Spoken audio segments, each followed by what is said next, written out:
Wawasan kebangsaan adalah cara pandang bangsa Indonesia bahwa bangsa dan negara Indonesia yang berdasarkan Pancasila dan Undang-Undang Dasar 1945 adalah merupakan satu kesatuan yang utuh, bulat, dan tidak dapat dipisahkan. Kalau petani, untuk petani ya dulu itu kita belajar Bhinneka Tunggal Ika. Bagi bangsa Indonesia seperti kita menanam padi, jenis-jenis padinya seperti banyak. Ada ciherang, ada pertiwi, ada impari juga banyak jenisnya ya, seperti impari 64, impari 49, 50 itu masih ditanam di tanah-tanah yang sama, yaitu di tanah Indonesia. Sadar kalau kita semua keluarga besar mungkin harus sadar dengan bercocok tanam padi. Ya. Tahu berarti Bapak ya? Ya, sebagian itu. Wawasan kebangsaan itu kalau menurut saya di pendidikan itu adalah tentang mengenal jati diri tentang bangsa Indonesia dan juga tentang lingkungan yang ada di Indonesia. Kalau di pendidikan itu bisa disebut sebagai moral dari sebuah bangsa.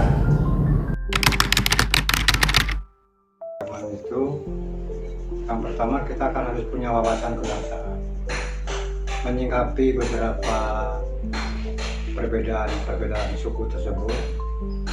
Yang pertama, kita harus saling menghormati atas perbedaan yang dimiliki oleh masing-masing suku. Kita bisa menganggap bahwa kita paling baik, tapi kata-kata itu sebenarnya hanya untuk batin kita. Kita memang baik dan kita yakini, dan kita memandang orang lain juga baik, tapi mungkin tidak kita yakini. Di dalam hal ini kita perlu memilih kata-kata yang baik untuk bermasyarakat, dalam kehidupan bermasyarakat. Itu kalau dari sisi suku. Kemudian di suku itu kan ada budaya, masing-masing suku punya budaya. Budaya melahirkan bahasa, melahirkan juga pakaian, melahirkan juga bentuknya. Nah, bentuk perbedaan tersebut pada hakikatnya merupakan kekayaan nasional, kekayaan bangsa. Jadi karena sudah merupakan satu kekayaan bangsa, maka apapun yang dimiliki oleh suku tersebut harus kita hormati. Untuk petani kita di sawah itu tetap kita menanam padi yang utamanya. Kedua, kalau musim-musim kemarau kita bisa menanam jagung atau palawija yang lainnya. Semuanya punya manfaat yang sama. Begitu juga dengan suku dan budaya yang berbeda, bukan penghalang, tapi justru membuat Indonesia ini subur dan indah. Kita harus bangga dengan negara punya banyak warna. Kita harus menjaga kerukunan, kekuatan kita sebagai bangsa Indonesia yang pandangan yang luas. Untuk keragaman suku yang ada di Indonesia, mungkin kalau kita di sini di Jawa Barat mungkin keragaman suku itu agak sedikit tidak terlalu banyak ya dibanding dengan dibanding dengan daerah-daerah lain gitu ya. Kalau misalnya di daerah lain mungkin ada yang dari suku yang dari luar Jawa, kemudian ada yang mungkin dari timur, ada yang barat, ada yang tengah gitu ya. Kalau mungkin di kami gitu ya, itu lebih banyak dari Jawa Barat, jadi mungkin lebih beragam. Tapi tidak menutup kemungkinan jika ada gitu ya beberapa suku juga yang tinggal di sini atau bermasyarakat di sini dan mungkin sekolah di sini. Anak-anak ada yang dari Papua, ada yang dari Kalimantan, yang memiliki suku yang berbeda-beda. Ya kalau menurut saya lebih ke toleransi ya dari antara suku dan agama ini, karena kita di Indonesia bukan hanya dari agama satu agama gitu ya, banyak agama dan juga bukan hanya dari satu suku. Bela negara itu adalah perilaku bangsa Indonesia untuk menunjukkan sikap cinta terhadap tanah air karena itu bunyinya bela, berarti itu harus perilaku. Jadi bangsa Indonesia harus punya perilaku yang menunjukkan bahwa dia itu cinta terhadap tanah air Indonesia, cinta terhadap negara Indonesia, cinta terhadap bangsa Indonesia.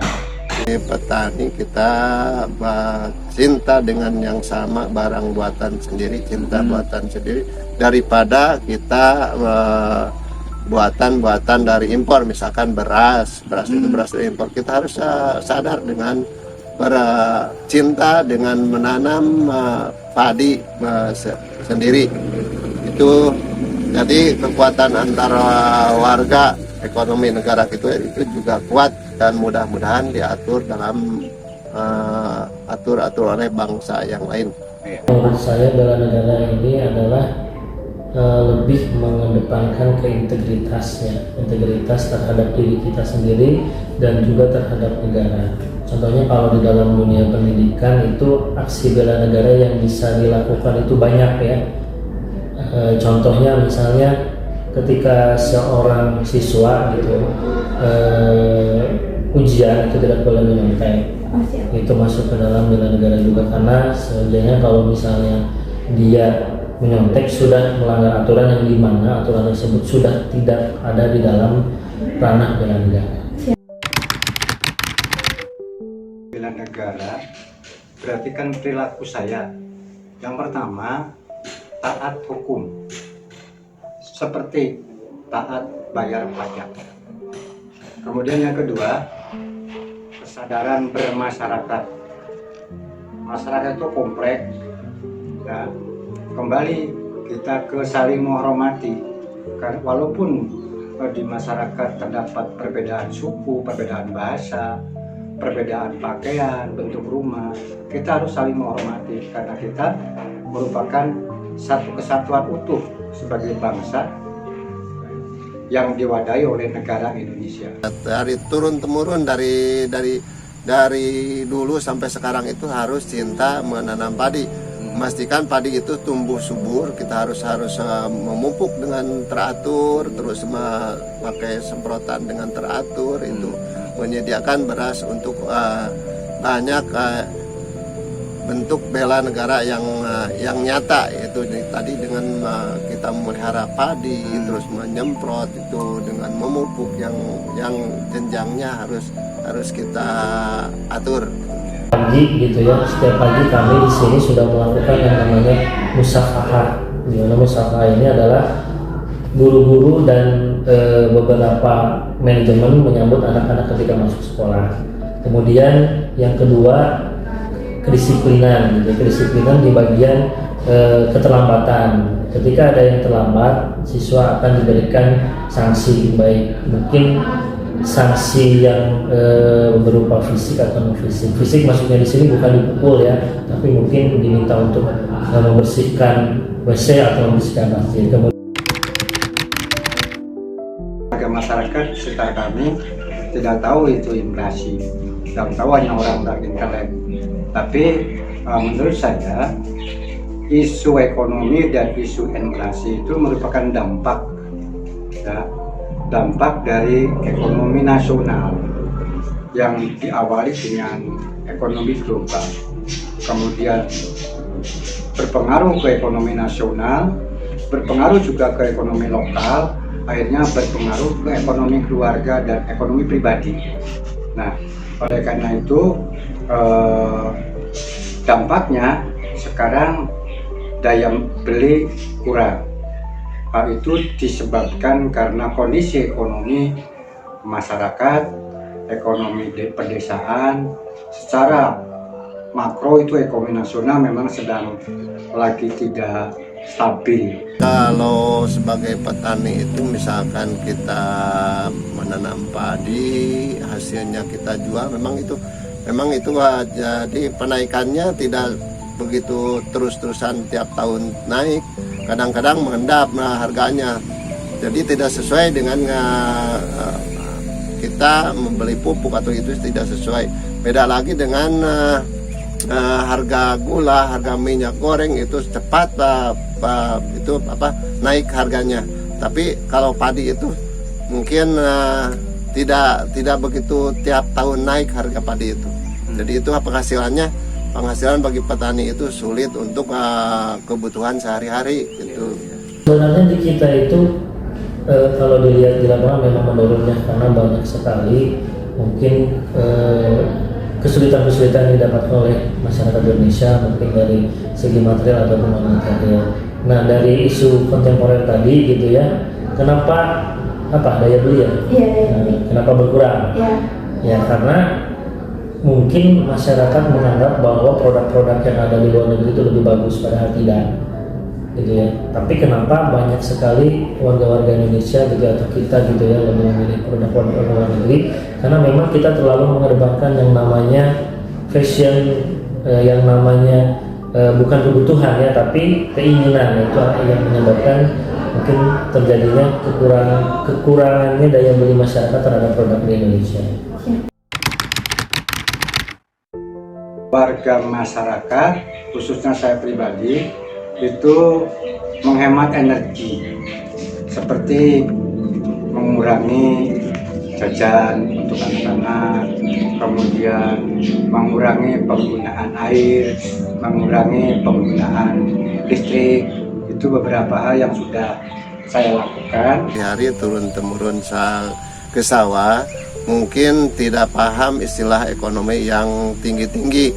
Tapi kalau ditanya bagaimana supaya ekonomi itu kuat, menurut saya kuncinya adalah kekompakan banyak dari kami untuk kekompakan petani. Hanya kalau ada pembagian misalkan untuk pembagian alat untuk cangkul itu kita dengan sama-sama kita beli dengan kompak gitu.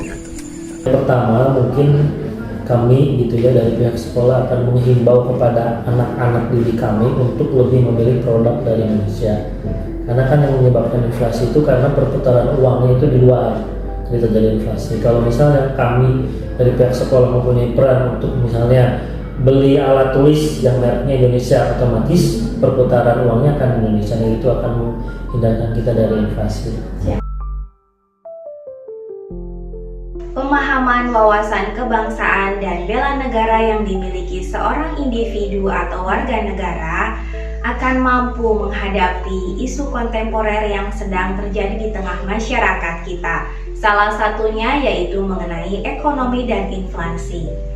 Wawasan kebangsaan dan bela negara dapat dijadikan sebagai pondasi utama dan filter terhadap isu tersebut, dengan tetap berpegang teguh pada nilai-nilai Pancasila yang tercermin dalam kehidupan sehari-hari. Setelah berbincang tadi dengan Bapak yang profesinya sehari-hari sebagai petani, dapat diambil kesimpulan bahwa wawasan kebangsaan bagi seorang petani itu seperti menanam padi, meskipun terdiri dari berbagai jenis varietas seperti ciherang atau impari, semuanya tumbuh di atas tanah yang sama, yaitu tanah di Indonesia, dengan memastikan sawah terus reproduksi dan rakyat tidak kelaparan. Petani menjalankan peran vital dalam menjaga stabilitas dan kekuatan negara.